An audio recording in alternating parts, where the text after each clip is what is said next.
Welcome. If everyone will find their seats, get a cup of coffee, a glass of water, we'll get started. Welcome to the University of Denver's Graduate School of Social Work. I'm Amanda Moore McBride, and I have the honor of serving as dean of this fine institution. It's my privilege to represent our faculty, staff, and students who have a commitment to social justice and a commitment for science for action. I want to welcome many of our master's and doctoral students are actually in the audience, and as one of our speakers and I just assessed, we've got a lot of alum in the audience as well here, and delighted for that. Of course, faculty and staff, but many of you represent the community, and I'm delighted that one whole organization is here today doing their professional development. It's the Center for Work, Education, and Employment, CWE, here in Denver. So thank you so much for committing your afternoon to be with us. One of the things they shared was that, education and employment may not get you out of poverty. We need some different solutions, and that's what they're here to learn about today. Today represents the school's fourth event in a series, which we have termed Science for Action, and it's under the rubric of the Academy of Social Work and Social Welfare, which, after many years of debate and discussion, identified 12 challenges facing us as we live on this planet and attempt to right the wrongs that we see. These are some of the most vexing issues that face us. We've already addressed youth prevention, smart decarceration, and housing and homelessness. And today, as we kick off the 2018-2019 series, we're really addressing an issue that goes across many of the other grand challenges in terms of economic inequality, both in terms of income and in terms of wealth and assets as ways to work your way from poverty. We hope that you leave this event informed and inspired, and you all that are here for your professional development, I'm sure you're holding yourself to the same standard. We really want you to leave here thinking, how can I implement, how can I affect this larger national agenda around economic inequality? We also hope that those of you that are representing the practice and policy community here in Colorado, that you see inroads and ideas that can be implemented from a policy perspective or from your organizations and the control you're able to exercise there. We're also delighted that we have about 50 individuals that are joining us via live stream from across the country, and we hope all of you are able to take away knowledge and science that can be applied in your communities. I sat in a bar with Jeff Jensen, our our distinguished professor, about 2 years ago, and we said, we need to do something here about the grand challenges. And what I appreciated about our conversation was that we wanted to do something that highlighted the uniqueness of the University of Denver's Graduate School of Social Work. And this series represents that. Our faculty hold a higher standard to themselves in terms of the work that they do. They don't want to just publish research that ends up on a cloud somewhere. They want it to turn into policy, into practice that makes a difference in people's lives. And so in that way, that's the spirit of today, is that we will share research that we think can have consequence for this human project. So I'd like Jeff to say a bit more, besides, the beer was good, in terms of how we arrived at this point, and then also overview the day. Jeff is actually one of our most senior faculty. He holds the Wynn Professor for Children and Youth at Risk and has dedicated his own life to prevention and kicked off this series with the youth promotion, youth development Grand Challenge. He's published numerous books, hundreds of articles on this topic. What I think is particularly important about his work is that he has always approached it from an assets-based perspective, that there are strengths that youth have that we have not capitalized on. So you can find that across all of his publication and work. He's also renowned within the field of social work, having been the recipient of the Aaron Rosen Award from the Society for Social Work Research. He's also won numerous awards here at the university for being an incredible scholar and teacher. He also serves on the Academy Board and did a lot of work to advance this agenda nationally. So I would love for him to come and share a bit about that. And I have to tell you, in addition to his leadership nationally, because of his scholarship, he also is the lead singer of the only social work band in the country, which is based right here out of the Graduate School of Social Work. So with that, Jeff, I'd love for you to say a bit more.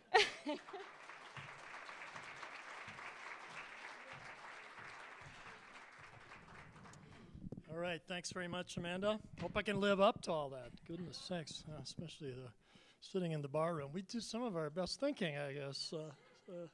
Hate to confess to that.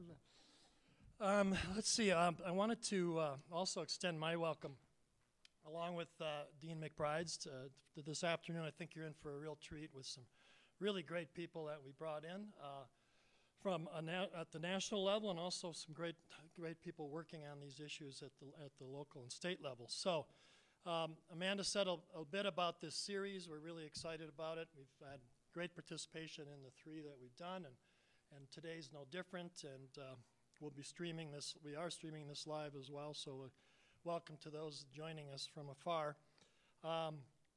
As Amanda noted, really the intent of this Science for Action series is to pair nationally recognized scholars and leaders of the grand challenges with people from Colorado, across the state, locally as well in the Denver region, who are working to solve the complex issues that are embedded in each of these grand challenges. So it's a very intentional effort on our part to discover and examine connections between science, evidence, and action. And how can we benefit from what we know about problems, in today's example being poverty, for example, and policy steps that we can take to ameliorate those problems.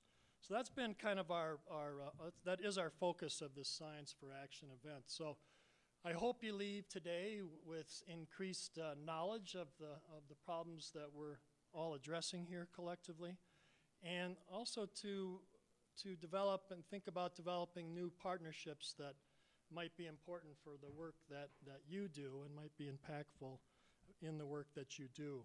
So we're actually addressing 2 grand challenges today. So you get a 2-for-1 kind of deal here with the experts we brought in. And these are grand challenges that come under kind of a broader category of creating a just society for all people. The 2 challenges are reduce extreme economic inequality and build financial capability for all. I'll say a little bit more about those in a minute. These are certainly very compelling problems that that you're working on, and why you're in this room today. And the examples are numerous, and why this is a grand challenge, why these are grand challenges for social work, why they're grand challenges for us. We know that income inequality in the United States is certainly pervasive. Numerous studies show that a very small percent of people in the United States hold nearly 50% or more of the total wealth in the country, so we have this deep inequality occurring. 1 in 5 children live in poverty. Many people drift in and out of homelessness. So these are all pervasive problems. We also know that economic inequality and limited financial capability are associated with a number of other adverse outcomes, and they affect disproportionately our most vulnerable groups. So disparities in income by race and ethnicity severely limit access to financial opportunities and services for many people. And further, we know that from years of research now that income inequality and limited access are associated with a number of adverse individual, family, and social outcomes. As co-lead, as Amanda mentioned, as co-lead of the Grand Challenge to Ensure Healthy Youth Development, our group is certainly acutely aware of the adverse effects of limited financial resources, opportunities on the behavioral health outcomes that we're most interested in. So today, we're really fortunate to have three of the nation's foremost experts on economic inequality, financial capability, and assets-based approaches to improving economic conditions for the lives of all people. And we're really fortunate to have them all here together today. And indeed, the three people that you're going to hear from are deeply involved in some of the country's most significant and important public policy circles. So that in itself is very exciting, and you'll be hearing more about that. So I want to just say a little bit about the agenda, and then we'll get started. You'll be hearing today about the important and innovative work of our guests, Professors Michael Sheridan, Trina Shanks, and Margaret Sheridan. And in the next several hours, you'll also be have an opportunity to ask questions of them. And you'll also be hearing from local and state experts in two panels that we've constructed in turn. And they will also be taking your questions. So we hope to have time and allow time for significant interaction with you and our guests. Dean McBride will be offering more detailed introductions of all our speakers, so I'm going to pass on that right now, and I know you'll be doing that in turn. If you look at the agenda, you'll see our plan. We'll start with some remarks by Jareen Peterson from the Colorado Department of Human Services, followed by a keynote address by Michael Sheridan, and a time for question and answers after that. After the break, we'll attend more specifically to the two grand challenges that I mentioned. We begin with reducing extreme economic inequality, and we'll lead Trina Shanks from University of Michigan, who's with us today. We'll lead that session with a plenary, and then we'll follow that with a panel of people from Colorado, Renee Nicolsi from Denver Housing Authority, Katie Grigio from Colorado Department of Human Services, and Mary Badarian from Garfield County Department of Human Services. Finally, we'll turn to the second grand challenge, building financial capability for all, with a plenary address by Margaret Sheridan. She's the Founders Professor at the School of Social Work, University of Missouri, St. Louis, and also on the faculty at the Washington University in St. Louis. You'll hear more about all these people. We have two respondents, or a panel set up following Margaret's address, Catherine Sauer from the National Endowment for Financial Education, and Lydia Reuter from Empowered. So that's kind of our plan for the afternoon. I probably should mention there's restrooms on this floor, straight out that middle set of doors, or on the left side of the room. Go out there and take your first right, and you'll find those. Finally, thanks to Abby Howard. Where's Abby? Over here, for helping us put this together. If you have other questions, Abby can certainly help you with that too. Okay, so let's get started. I'd like to first introduce Jareen Peterson. Jareen is the Deputy Executive Director for Community Partnerships for the Colorado Department of Human Services. She is responsible for operational oversight of the external entities and agencies with whom the Department of Human Services contracts and partners. In reading her bio, this is a fairly wide-sweeping set of responsibilities you have. She provides contact supervision for the Office of Children, Youth, and Families, Office of Economic Security, Office of Early Childhood, Aging and Adult Services Division, and Office of Behavioral Health Community Programs, among others. Jareen recently served as the Vice Chair of the State Board of Human Services. She came to the Department of Human Services from Mile High United Way, where she was the Chief Program Officer. She previously served at Denver Human Services, where she led the implementation of the city's 10-year homelessness plan. And if that weren't enough, really, she was also previously the Executive Director of Urban Peak, a nationally recognized nonprofit serving homelessness and runaway youth, who a number of our faculty have worked with over the years. So please welcome Jareen Peterson. Jareen?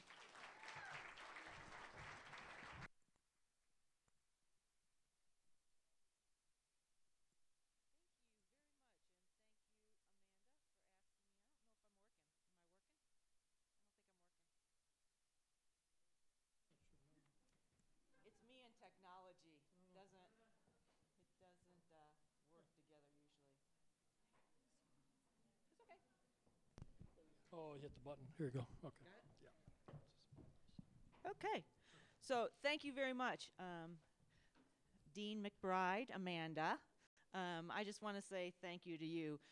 Amanda came here just recently and is truly a gift to Colorado to lead this school, and we have developed a great relationship, and there's lots of ways that this school and the state can work together, and that's kind of what I'm here to talk to you about a little bit. You know, you heard the different kind of departments that I'm involved in, and I'm a social worker and have been a social worker for the past 40 years. I love being a social worker, just so you know. But I never thought in my wildest dreams that I would work in state government, because it was like boring, right? Like bureaucratic, doesn't do crap, you know? And what I've learned, because I've only been here for 2 years, right? And I'm, you know, the deputy executive director, so I can do shit, right? I can sorry. I can make, you know what I mean? Like but who would have thought that, I mean, I was a social worker all my life, and I was in the dirt as a social worker, like street outreach, homeless shelters, working in mental health centers. I was a Peace Corps volunteer in Africa. I was a Vista volunteer in San Antonio, Texas, working in the barrio. You know, that kind of social worker, which you all know what I'm talking about. And it never dawned on me that I would enjoy state government, quite honestly. But can I tell you, and Katie and my friends, my county friends here, and my nonprofit friends that are here, I can tell you this is the most exciting, most impactful, most policy-driven job I've ever had in my entire life. So please keep your parachute open as you students are here and you're graduating and you're looking at making a big damn difference in the world. Think about state government. I would have never imagined. And what I have learned, which I did not know, is so Colorado is a state-administered, county-run state. Like Mary does all the work. Mary's from Garfield County, and her staff does the work. Our staff really sets the policy and the rules for which to operate, and then helps build the budget with the state legislature on how we fund the programs, right? And I never really thought policy was all that interesting until I really realized, oh my God, until I came to this job, how every decision absolutely makes a difference to people that are living in poverty and people that are low-wage earners. I am just amazed, and I get to do it on a daily basis, to take what you know, take what Mary does, and be able to put that into rule and to practice so that we have equity across the state of Colorado. So we have 64 counties, and they're very different, and we're one of 9 states that is state-administered, county-run. Most of the other states are state-run governments, and in Colorado, we're not. And that makes a really big difference, because you want to have equity across all those different counties. You don't want to have something available in one county. And so let's take an example, childcare, right? Could have been, I would live in Denver, and the eligibility rate for my childcare assistance could be one set of eligibility, and then I just move a little bit over to like Commerce City, and my eligibility rate could change because I moved, right? And I don't think that's how we want that to work for people, because I could move from Denver to Commerce City, have the same job, but my child care eligibility could be different, right? And I didn't really go that far, and it's different. So those are the kinds of things that we make rule and policy about, so that it's equitable for people across all different counties. You know, this year, a couple of the things that we did that had some controversy to them, but that we felt like were really important for people who really needed assistance, was we raised the eligibility for people that receive SNAP benefits, so food security, supplemental nutrition program, something, something, SNAP, used to be food stamps, right? From 135 of FPL to 200. So that means if I'm working in a restaurant, let's just pick that, and I might get an extra shift or two in a month, and my income went up, I could have lost my eligibility for my food assistance. But because we raised those two levels, I might get an extra shift or two and not fall off the cliff with my SNAP benefit. But that takes a policy change, and that takes a rule change. And that's why it's really important that everybody gets involved in this conversation, because another example is when you're a TANF recipient, you receive a cash assistance on a monthly basis. And in Colorado, we hadn't raised that cash assistance for people in our state for 10 years. Well, my rent went up in 10 years, my gas went up, and my food went up, but we hadn't raised that assistance in 10 years. And so it took a policy change, and there's people in this room, where are they?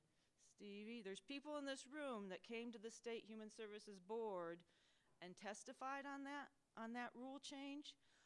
And that participation and that testimony, I can tell you, changed the way that the board voted that day and did raise that eligibility for all people in the state of Colorado who receive that basic cash assistance. So and that was a big dang deal, guys. It's a big dang deal for the people that received that benefit. I know that it came at some controversy in our state to do that, but we felt like as a state that was important for the people that we have to provide services for. So all of those things are ways that we can, and you can help us to make those things move forward. I think sometimes people see the state as kind of like a thing you can't get into, like it's too tough and it's too hard to understand. It's not. And I encourage all of you all to get involved in the different departments, whether it's the Department of Human Services or Public Health and Environment or HICPUF. There's ways that all of us can be engaged and to help change the floor and help change the playing field for people across the state. So I hope you have a wonderful conference today. I'm sorry I'm not going to be able to stay. I have a technology snafu, and the data systems are down, so I have to go back to the office and figure out data, and I can barely turn on a computer, right? Because I'm a social worker, and I didn't learn all that computer stuff when I was young and in school. So that's a big challenge for me to learn. So thank you for inviting me, and please, anybody feel free to call me if you want to talk more about state. I'm happy to talk to you, and have a great day.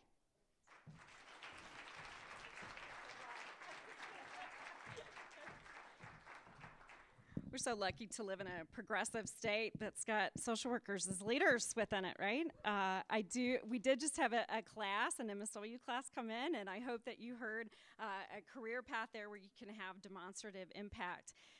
That will be a theme you'll hear throughout the day as we talk about how data can actually inform action, and especially at the policy level. It's a pleasure for me to introduce our keynote speaker. Professor Michael Sheridan is the George Warren Brown Distinguished University Professor and the founder and director of the Center for Social Development at the George Warren Brown School of Social Work at Washington University in St. Louis. Professor Sheridan was doing social innovation before that became a cool buzz phrase. He's received widespread recognition for testing social innovations that positively impact people's lives. He's a self-proclaimed man from the plains, having hailed from Kansas. He went from there to Harvard to receive his bachelor's and then on to the University of Michigan to earn his MSW and his doctorate. His body of work is vast and literally spans hundreds and hundreds of publications. I think his CV is now about 70 pages long. He's best known as the leading scholar in asset building worldwide, and he's going to use a range of that research to actually ground his remarks today, which includes Assets in the Poor, which was published in 1991, Inclusion in the American Dream in 2005, Can the Poor Save in 2007, and Asset Building in Low-Income Families in 2008. For the doctoral students among us, he is actually a testament, and be careful what you do your dissertation on. So while the majority of his scholarship has focused on asset building, he has certainly been concerned with social development, largely defined his whole life. His dissertation was on the Civilian Conservation Corps. Got any folks in here who like to hike the trails in Colorado? All right, so FDR's program, he had veterans returning from the war, and he needed them to do something productive. So this social policy led to the things that we get to benefit from today. His research on that type of national service program and others led to a range of policy proposals that actually created the Corporation for National and Community Service in 1993. Anyone in here an AmeriCorps alumni? All right. His research from The Moral Equivalent of War, which was published in 1990, formed the basis for that program. So you actually have Professor Sheridan to thank for that program. He's a scholar and teacher that holds us to the highest standards. He believes it's not enough to have a question, to lead a rigorous research project, to publish many papers. The standard to which he holds all of us is that you do it if it matters. Does it lead to action? Does it positively impact lives? While he's advised heads of state, policy leaders in the United States, United Nations, and many other countries. In fact, we just learned he's leaving here to go to Beijing, and from there to Azerbaijan. While he's been named by Time magazine as one of the 100 most influential people in the world, while he is undoubtedly one of, or if not, the most powerful social worker in the world, he's above all else a compassionate, caring human who believes deeply in the human project and that each of us can make a difference. I know this personally because he was my teacher, my mentor, my co-author, my friend, and he's the reason I get to stand here today. So please join me in welcoming Professor Michael Sheridan.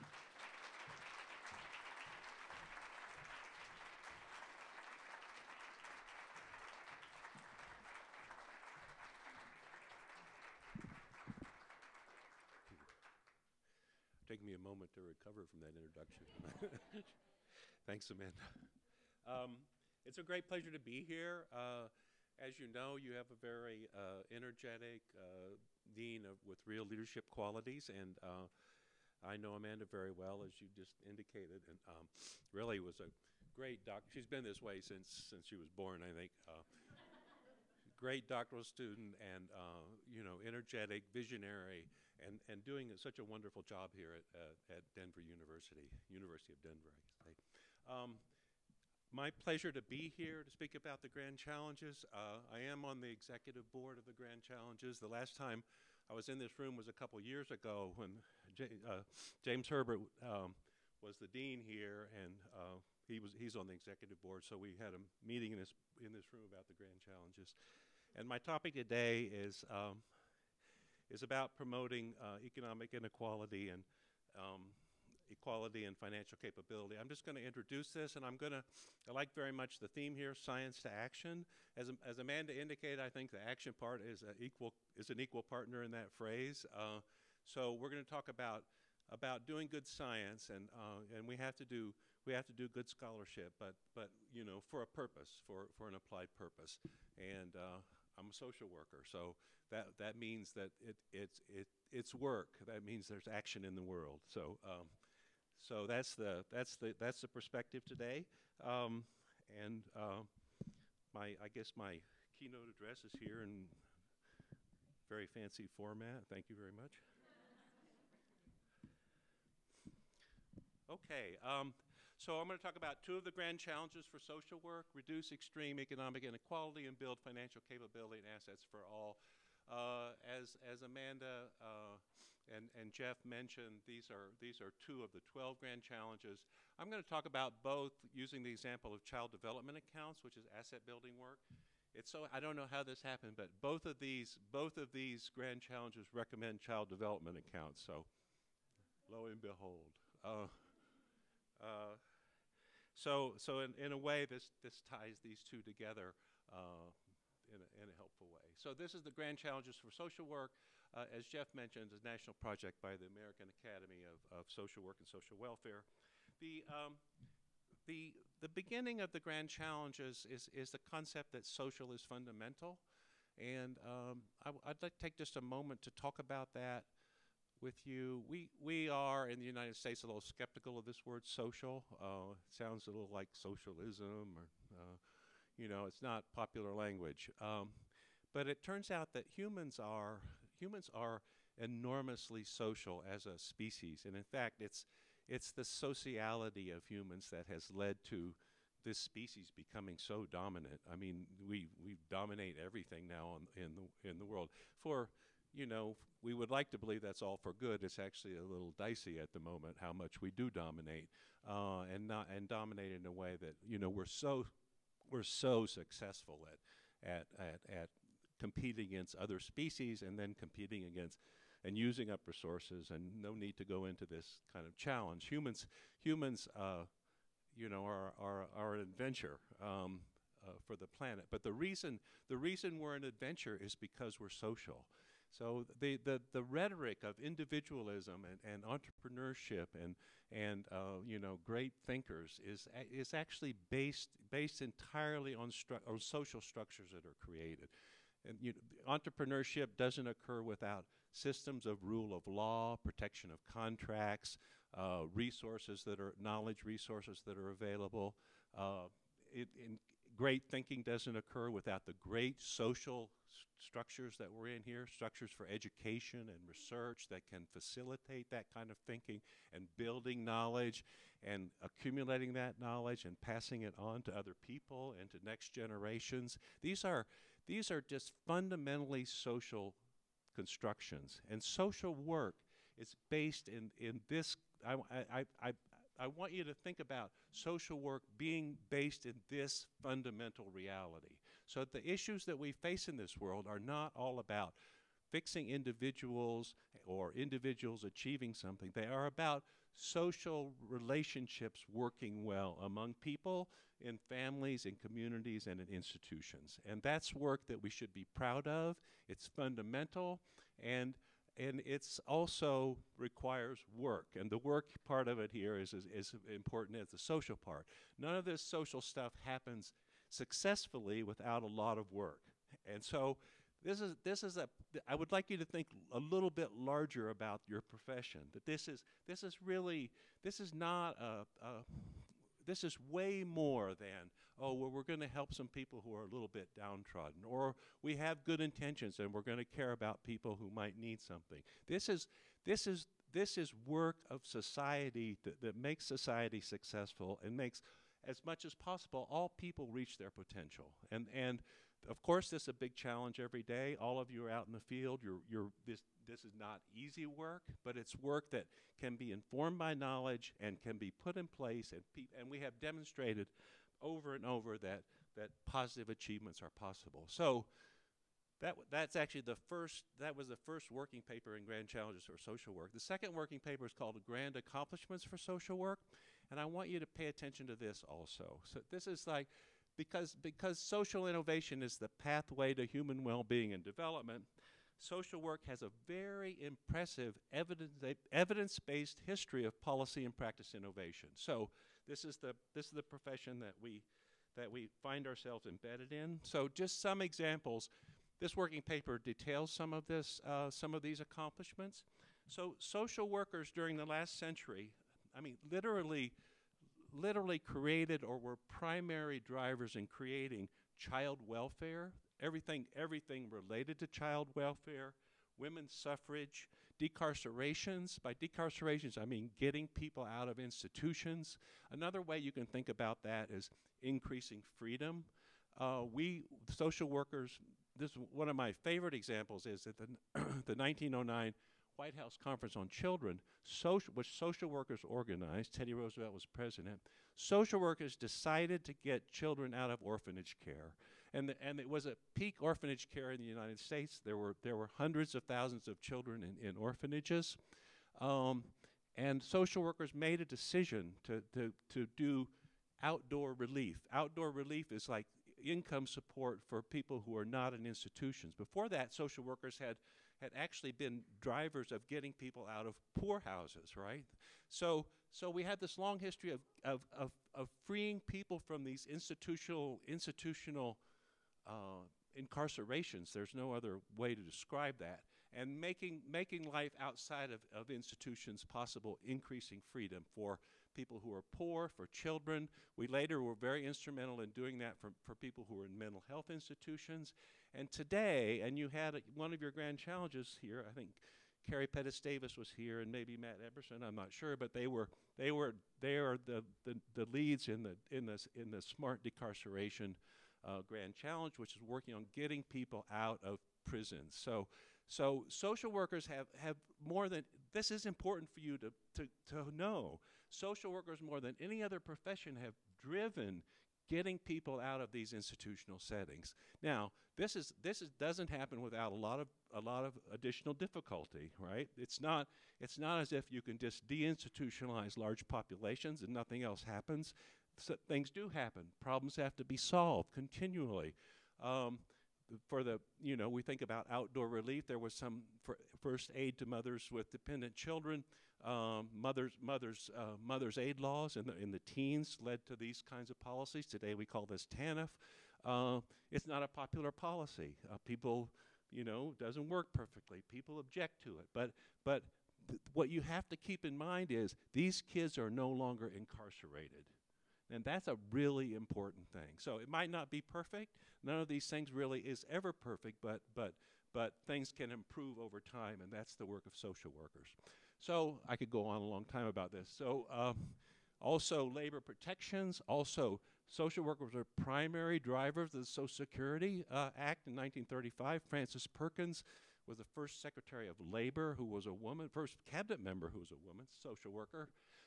and Wilbur Cohen was working in the White House at that time. Wilbur Cohen was still alive when I was a PhD student. He was one of my professors, and between Perkins and Cohen, these are like two primary drivers of creating Social Security, which I'm now fortunate enough to collect. Am I really? Social workers also have been drivers of civil rights, human rights.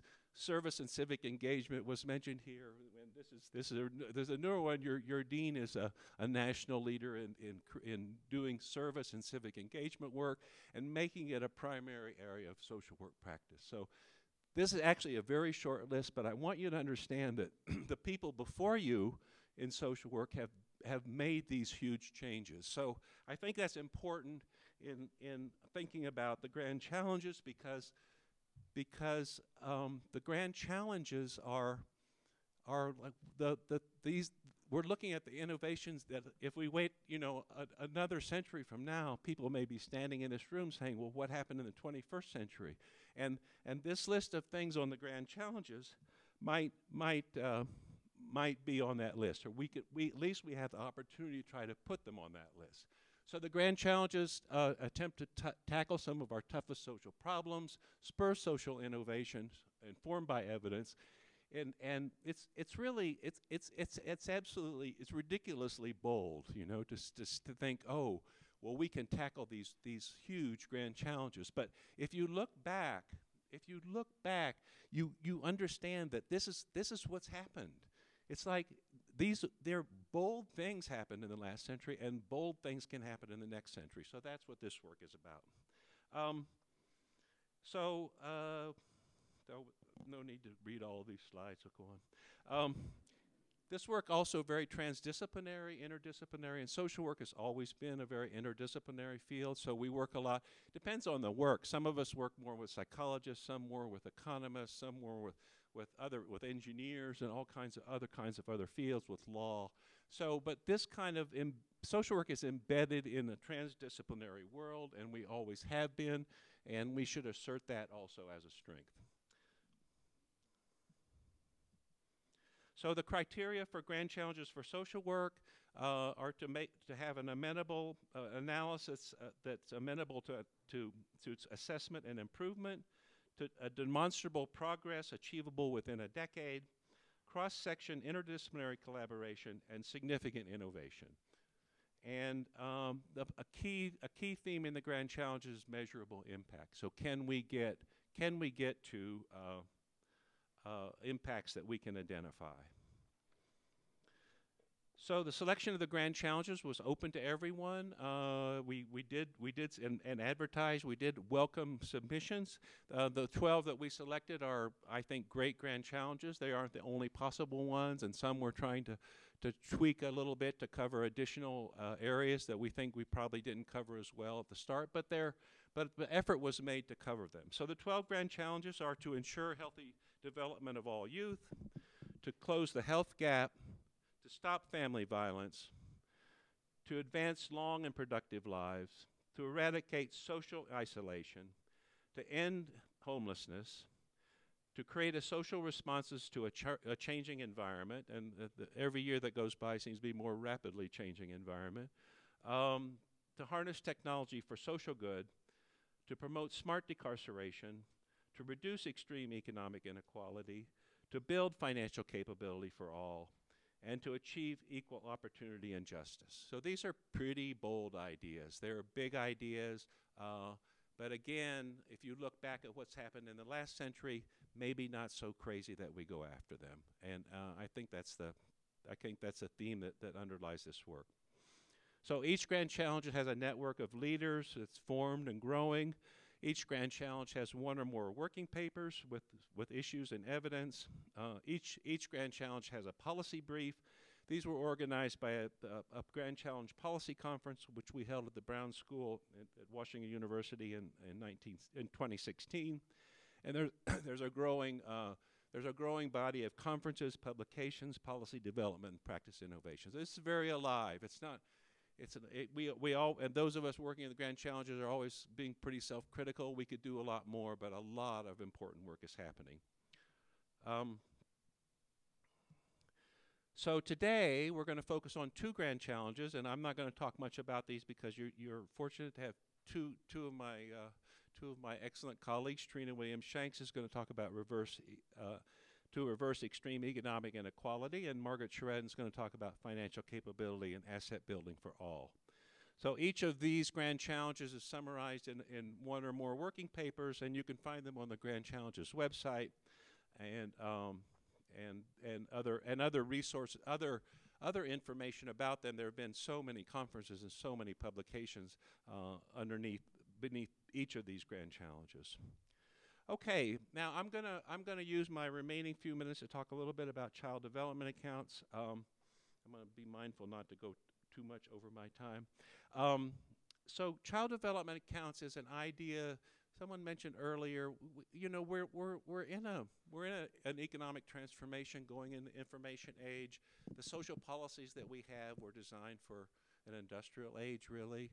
It's not at all clear that a basic assumption that a job will support families is going to be adequate for the century that's ahead, and so we've had social policies that basically try to supplement income for families who don't have enough income from labor markets. That's been the underlying assumption for most of our social policy, and what asset building for all, which is what the larger theme here is, that maybe families also need to accumulate some resources. Maybe they need to have some assets, a little property, some investments, some resources, because it seems unlikely that labor market income is going to support the whole population adequately going forward. This is empirically standing right before us. People are beginning to think about it.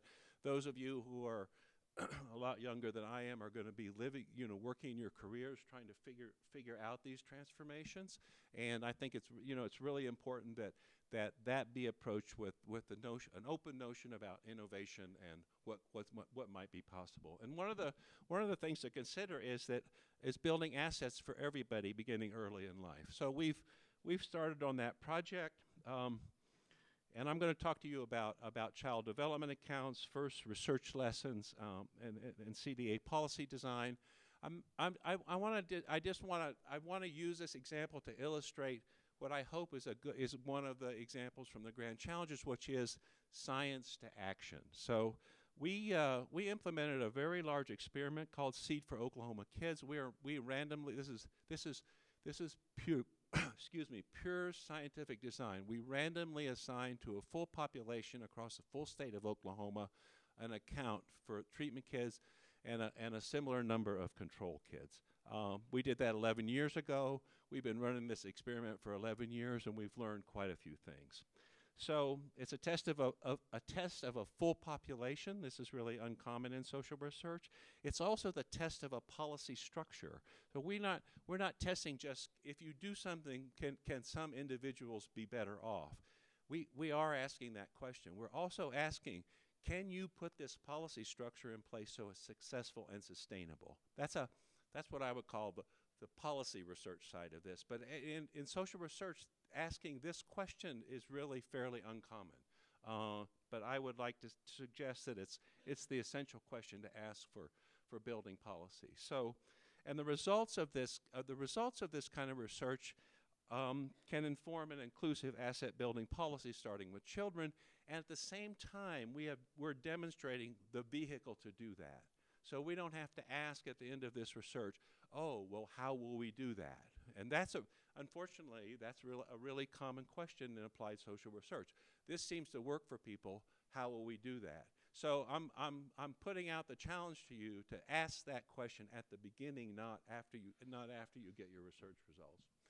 So how we're doing it is building it off the state 529 plan, college savings plan. These exist in every state.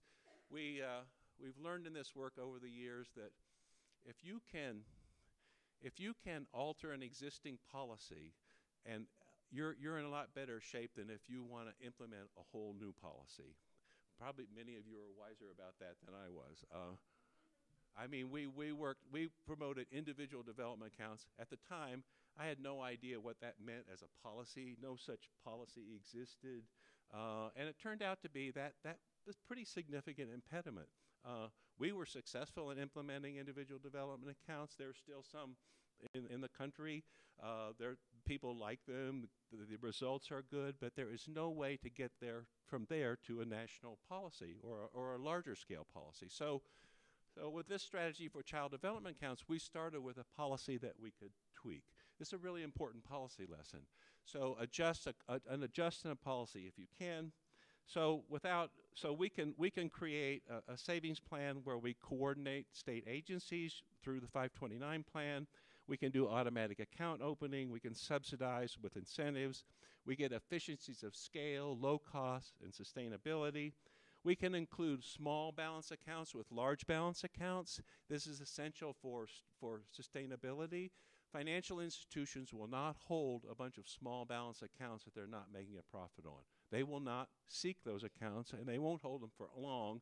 They may hold them for demonstration purpose to get CRA credit, but they are not going to make a business out of holding small balance savings accounts. This is a reality that we have to understand. It's not good enough to implement a child development account program using a local bank for the savings product when that local bank has no commitment and will not have a long-term sustained commitment to holding small balance accounts. This is just hard reality, and we need to understand it before we set on a road that is going to create these community-based projects that are removed from a policy structure. Believe me, I have a hard time conveying this to my colleagues, even the ones working on child development accounts. But it's a kind of hard-nosed policy lesson that you have to look in the eye and find a solution to. Okay, so That's a piece. We've also demonstrated that we can get universal participation. A lot of times the word universal is thrown around pretty loosely. By universal participation, we mean all children. And we have demonstrated that if you do not have all children, the people who don't have accounts will be the kids who you most want to have accounts. So another question then is, how do you have a policy structure that is not just the kids who sign up for it, and not just the public school children who happen to be there that day, or any other selection format that isn't all children? And it turns out that to get all children, you really have to start at birth, because you can have access to all the state birth records, you can get them signed up, and you can create this policy that is fully inclusive. And so also full inclusion is not possible without automatic enrollment. It turns out I joke with my social work colleagues who are trying to change human behavior. I'm trying to change institutions. Human behavior is probably even harder to change than institutions. So it turns out that if you offer money for a child development account to people, not everybody will accept your offer. In fact, probably 40 or 50% of the population, when all you have to do is sign up for a child development account, and you will get a free $500 or a free $1,000 in your account. A large portion of the population will not do that. So this is in the category of humans, you know. What we're best at is doing nothing, or what we're really good at, whatever we're doing now, we keep doing that. But we don't very often change what we're doing. So this is another example of that. So you really have to have a policy structure that overcomes that. You just put people in. And so this is another policy lesson that's really important. We've learned that early funding of CDAs is really powerful because money can accumulate over time, and an investment account structure. So again, a bank savings account with savings at beneath 1% interest, not going to generate returns over time.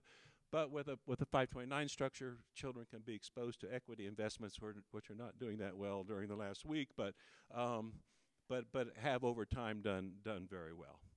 Okay, so these are I could go through these policy lessons, but this is evidence of testing a policy, finding policy principles that work, and finding a way to solve these policy principles so you can put it in place. So and there are more of these if you want this.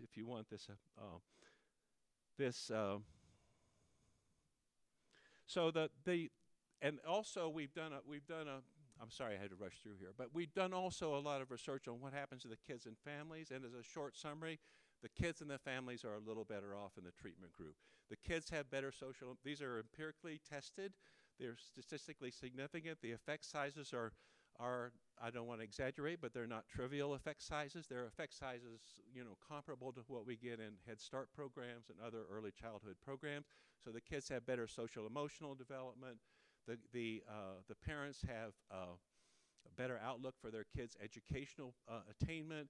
The parents have a more positive outlook on life in general. There's a little bit more positive parenting practices. So these are effects. It's important to make this point. These are positive social and behavioral effects of an economic intervention. Basically, it's not a set of it's doable. It's not expensive. Staff, there's another issue about policy work. You have to design something that is not, that doesn't require, excessive intervention by practitioners day in and day out. So this is one example. So as a result of this research, we have impacts using the 529 platform. So we now have CDAs in Maine, Nevada, Rhode Island, Connecticut, Pennsylvania starts next year for all their children. It's our biggest state. Trina and I were in Massachusetts last week, and Massachusetts announced they were going to do a statewide, but an opt-in child development account program. U.S. cities have adopted CDAs in San Francisco, Oakland, St. Louis, Lansing. Trina was working in the Lansing program. And we have new CDA policies being tested in Los Angeles, in New York City, and other places. There's always been federal CDA legislation. It often has bipartisan support. So this is one area of work where in very partisan times we actually can sometimes get Republicans and Democrats to work together. Beyond the U.S., we have We have Singapore. Singapore has very extensive child development accounts. The UK had a CDA project between 2005, 2010, which a new government failed to carry on. There are CDAs in Uganda with HIV orphans, as Fred Sayamala has led this work, another of my PhD students, I'm glad to say. There's child development accounts in Korea. Last year, Israel started child development accounts for all children, including the Palestinian children in East Jerusalem. CDA policy was announced last year, or just early this year, by the president of Taiwan. And there are policy tests in Hong Kong and mainland China, which we're working on, and there are policy meetings, as Amanda mentioned, in Azerbaijan last year and again this year. So this is a little bit of the international reach of this policy concept. It's not, believe me, I don't want to exaggerate. We haven't changed the world here, but we're getting a foothold with a policy idea that's pretty different. And that policy idea is to build assets for everyone in a lifelong way. And to do that, turns out politically, starting with children is a lot easier anyway than starting with adults. So that's the strategy we're in. It's interesting work. We hope it's worthwhile in the long run. And I hope it's a really good example of the grand challenges in social work. So I'll end now. Thanks.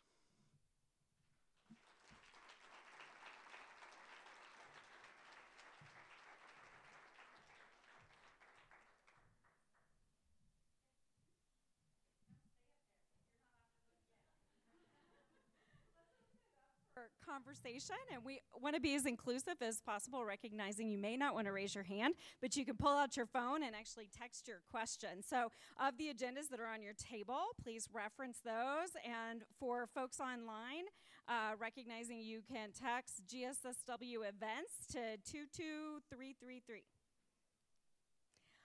I want Michael to go back to the beginning and to talk about your work in Singapore and how it actually informed your idea to not just focus on income inequality, but instead to focus on assets and wealth building is just kind of grounding for this group in the trajectory then that CDAs have been on. Okay, I actually wrote Assets in the Poor before I had gone to Singapore. Oh. But I knew in the process of writing that Singapore had very different kind of social policy, but based on what's characterized in the policy literature as forced savings or mandatory savings. There's nothing more forced or mandatory about it than U.S. Social Security, which is also forced and mandatory. If you have a job, you sign up for Social Security. So I would just the point I would make about that is a kind of pejorative language that gets used for a different kind of social policy, but actually, the difference is not that it's asset building, or it's not that it's forced, but it's what's happening in Singapore is that the policy that started with workers, and really this was an adaptation of the colonial systems of provident funds. Not time to explain all this, but the Singapore government, when it became independent in 1959, or became self-ruled in 1959, independent in 1961, soon after began to use this provident fund, which was actually kind of small savings project with employees for coffin money, the Chinese workers in Singapore called it. Tried to make it into a larger social policy and did so very successfully. So basically now almost every Singaporean, not perfect coverage, saves in the Provident Fund, and that policy now was expanded over time, so it covers home ownership. A Provident Fund is used to pay various kinds of insurances. A piece of it covers a large portion of health care. And after I had written Assets in the Poor, and I spent quite a bit of time in Singapore, I can't say that I helped them think about this policy for children, but we had those discussions, and they now fund all children pretty extensively beginning at birth. So this is the world's most extended example of really basing a whole social policy structure on asset accumulation rather than income for consumption, or income to support a certain monthly income idea. So it's a very different kind of social policy. It's useful. The United States probably doesn't want to adapt that in fully. I really think the Social Security system and Social Security retirement is a fantastic policy, the best single social policy that we have in America. So, but it could be that's not the only policy for support of families, that you also would do asset accumulation. So that's a short part of this discussion. But there are. And I think what's important to take away from this is the notion that you don't have to be locked into the basic assumptions of the policy structure in your country. We can learn from other places.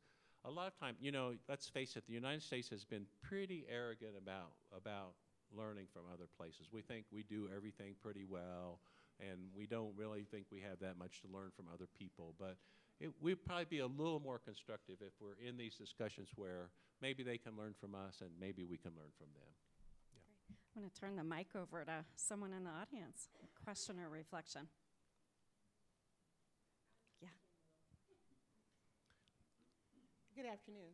I am Noreen Wilson. I actually work with the nonprofit Operation Hope. If you haven't heard of us, we provide financial literacy. We have 136 offices across the U.S., and our core is to impact individuals and increase their credit scores, because of course regardless of where your finances are, your credit score is going to dictate where your power really is, reduce debt and increase savings.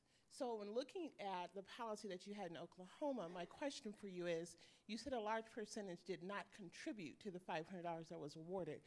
Was that a trust issue? Was it a demographic issue? Because if I'm looking at it in the scope of the clienteles that I see, I would see it's a trust in the banking system itself, and what residual effects are going to come from there. Yeah. Okay, that's a really good question.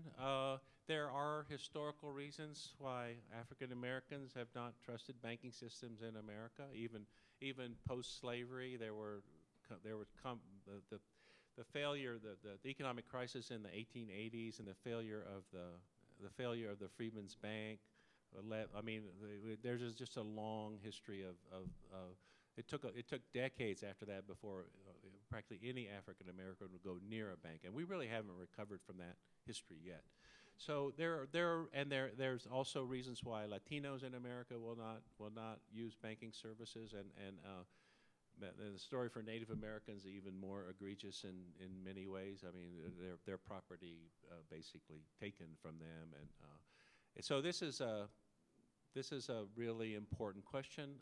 Margaret Sheridan is going to talk about financial capability and the importance of credit and other financial services. But I think the point that you're raising is this might not be the same for everyone. That different groups have these different histories and reasons for not interacting with financial services. And our job is to figure out how everybody can be included. Because you're right, without access to financial services and without building credit, life is really now almost impossible. You can't. It's more expensive. It takes more time, and so you've put a really important question on the table. Let's toss it over to the other side of the room. Anyone? Abby's got the mic over there. Well, I'll connect two questions that are on the screen, and it's a bit of mechanics around 529. So how are the CDAs actually funded, and is there a one-time starter or additional money that's being put in over time? So really good question. I think the larger context of this question is once you set up an asset building account, the best policy idea is to allow flows from whatever source. I think about this as not different from, and this is a structural idea. Americans have a little trouble understanding structures. I don't know why. So so I think about this as not different from like creating plumbing. So fresh water can go to every household. So every kid has an account. That's like that idea. So if every kid has an account, then money can flow to that child, and that reality is super important. Now, what Amanda has raised is where do these flows come from? And the flows have come really from a lot of interesting places. I love the presentation this morning that talked positively about government. You know, we're not in an era where we think government can do anything, but really government is government in my view is like civilization. This is how we like, you know, have figured things out and get along and solve problems and so on. So it was very nice for a change to hear a positive description of government. So I think there's a public role here. There's been a public role in creating and funding Social Security. There's probably should be a public role in asset building. And so we now have in Maine, it's a private philanthropy that's funding the accounts. In Pennsylvania, where every year in Pennsylvania, 140,000 kids are born. So starting next year, each one of them will get an account. Pennsylvania is going to put $100 in the account to start with, public money, and I think there's also opportunity. We work in the UK, and in the UK, kids have accounts, and at their birthday, that people started gifting into the accounts at their birthday or whatever religious celebration was relevant in their culture. They were getting money coming in from friends and family. So there can be friends and family philanthropy. You can imagine a corporation adopting a local school and helping those kids fund their account for college. So you can imagine a lot of things, and we're seeing that variety. But I think the big picture should be that the public sector plays a major role. Can we pass the mic to someone else? I'm standing close to the students, the MSW class that joined us, putting a little pressure on here. I'm Ben, MSW student here, and sorry if you answered this already. I got a little bit late, but what are the mechanisms that allow children to draw from the account? Like, what's the timeline? Is it supposed to supplant an RRSP type of thing where it's used for retirement, or how are children allowed, or their guardians potentially allowed to draw from it? Okay, great question. This depends a lot on your policy purpose. So in Singapore, actually, they use these accounts to fund human development, human capital, whatever language you want to use early in life. So in Singapore, it's very early, like extra educational lessons, extra experiences for children, music lessons, you know, a lot of things to help develop children as they go along. We're using the 529 structure, so the current rules apply. It's the structure set up by federal law. With federal law, this is money that's available for education after high school. So that doesn't have to be college. It can be you know, some kind of training program. But it's basically post-secondary educational funding for 529 money. And right now, because that's a structure we have to use, it's a structure that works for us. So long term, I think this becomes a political decision, or you know, the American people would decide, oh, well, we should make more of this money available earlier in life, or if it's not available for education, maybe that could roll over to a fund that's available for owning homes, and maybe eventually it rolls over to your retirement security. I think all those decisions are down the road. Right now, we're trying to get a structure that works for accumulation. I think we have a really important question on the screen that actually relates to the theme around science for action. And Michael, it's something that you and the Center for Social Development have invested a lot of attention in, and which, frankly, I think social workers are uniquely positioned to do, which is to actually take this research and then put it into action. And the question is around, where's civil society? Where's the social movement that's connected to this, that is actually able to move it toward that universal status? Good. So I think I'm glad you put your finger on this. We so far have not been good at this. I mean, I think we're kind of wonky. We're trying to do our work and get a policy in place. But I think this is right, because what happened I had an assumption in the UK. Every kid had an account for 5 straight years. I thought, well, once you start doing that,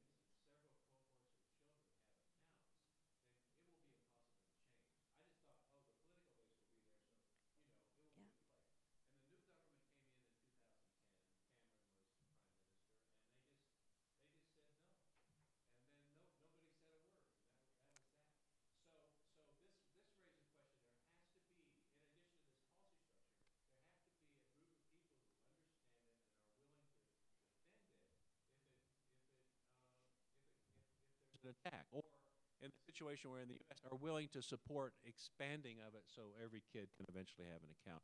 I think you're exactly right, Amanda. This is ground that social workers know something about. So building this support and engagement politically, not just for this, but for many other things, of course, is work that we should do.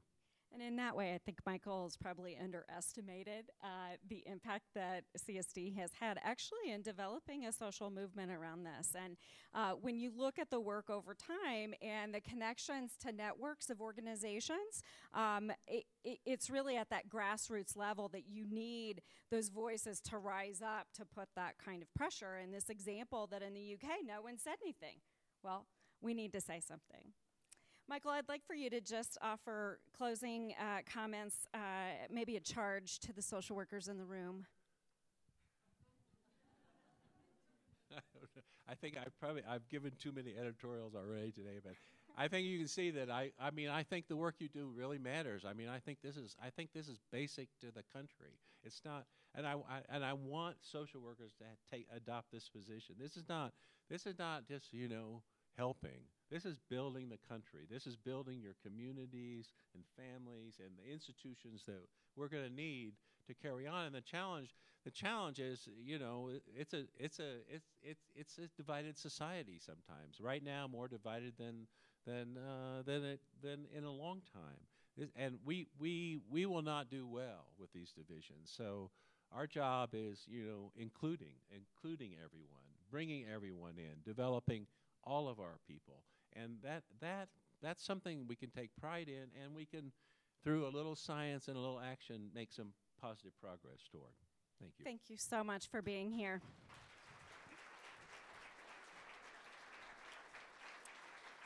Let's take a quick 10-minute break, literally just refuel. Restrooms again through that door and down the hall. 10 minutes, and we'll reconvene. Thank you.